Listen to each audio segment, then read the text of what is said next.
Teman-teman kita sudah banyak menyinggung tentang koperasi tadi. Kalau boleh saya ibaratkan, koperasi merah putih ini sepertinya menjadi bayi yang sangat ajaib. Kenapa saya bilang ajaib?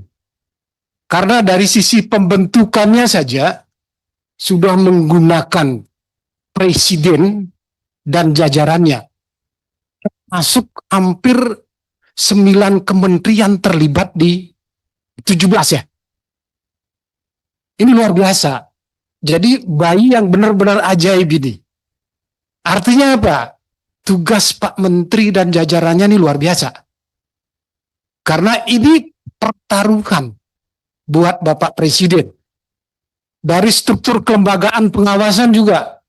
Dari kejaksaan hadir, ya, KPK hadir, kepolisian hadir, termasuk gubernur, ya, bupati, wali kota, dan kepala desa. Jadi luar biasa. Kalau sampai ini gagal, habislah negara kita, Pak Menteri. Artinya apa? Benar-benar pertaruhan yang luar biasa buat Pak Menteri. Itu penekanan saya. Jadi barangkali dengan adanya keputusan dari Menteri Keuangan yang sudah mulai membuka koperasi merah putih, tentu Pak Menteri yang awalnya bisa tidur 6 sampai 8 jam, barangkali bisa berkurang 2 jam ya. Nah itu penekanan saya. Yang kedua Pak Menteri, dari pemaparan yang saya baca, antara Pak Menteri sebagai Menteri Koperasi dengan Menteri Desa, itu ada misling. Satu sisi Pak Menteri Koperasi menekankan bahwa hadirnya koperasi ini adalah untuk menyalurkan barang jasa yang bersubsidi dari negara untuk rakyat.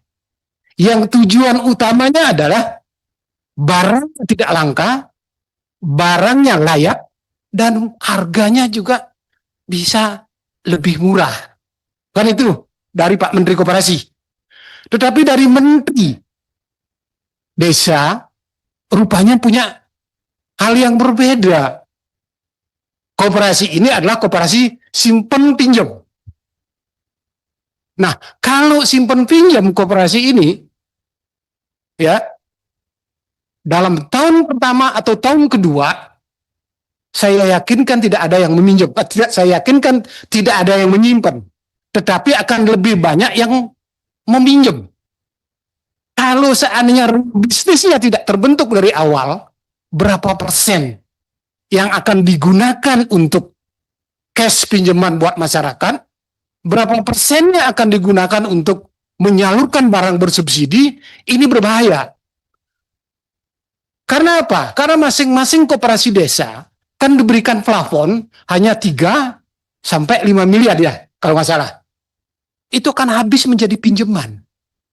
Lebih-lebih, saya sepakat dengan kata pimpinan tadi, ada juga bahasa, kalau macet koperasinya, ya, yang menjadi talangan, itu dana desa. Dan tidak usah dikembalikan lagi. Ini statement yang sangat berbahaya ini. Siapa sih yang nggak senang sama duit?